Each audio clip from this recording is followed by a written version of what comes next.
Unit 13. Exercises. Number 1.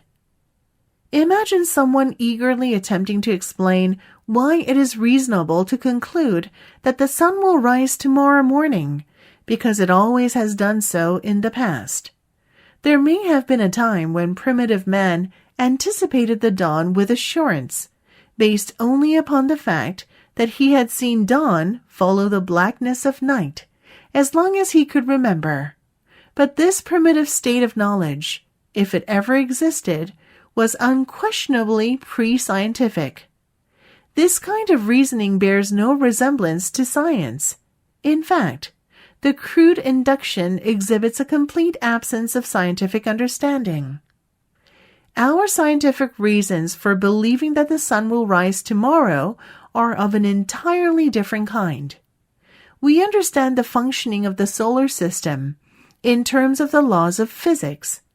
We predict particular astronomical occurrences by means of these laws in combination with a knowledge of particular initial conditions that prevail. Scientific laws and theories have the logical form of general statements, but they are seldom, if ever, simple generalizations from experience. Number 2. At a certain age, 9, 10, 11, we were all there once. Most of us are capable of the kind of blind devotion it takes to master some single, obscure skill that we've decided is central to our identity. Maybe it's drawing a horse, or copying a guitar solo, or dribbling a basketball behind our back. Maybe it's an ollie, that elementary skateboarding move, a kind of standing jump where the feet never leave the board. We don't need a manual to tell us what to do, and we just do it, repeatedly. Head down, nose to the grindstone, just like we've been told. A belief in repetition is in the cultural water supply, in every How to Succeed manual and handbook, every sports and business autobiography. There's a reason that coaches, music instructors, and math teachers often run their students through drills, followed by more drills.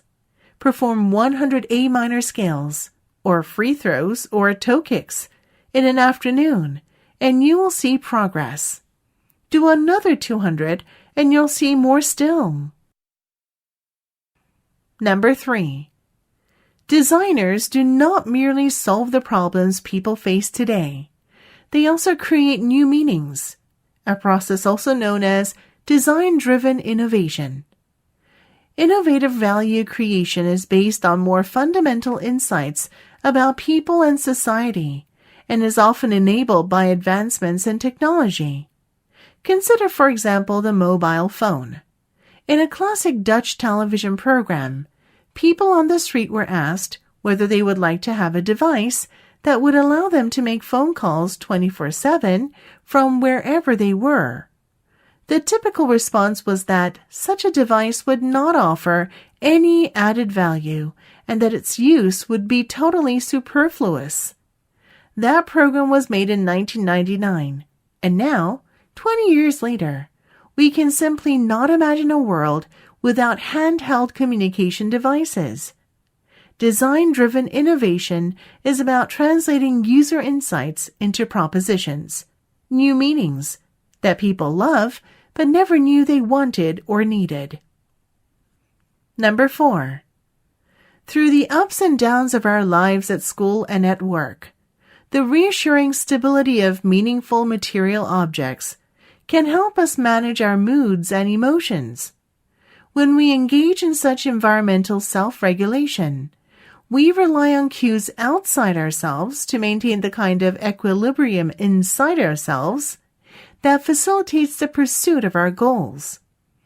In a study of mid-level professionals, Gregory Lawrence, a professor of management at the University of Michigan-Flint, found that incorporating personal items into their workspaces helped them relive the emotional exhaustion brought on by a stressful job, especially for employees whose office settings did not afford much privacy.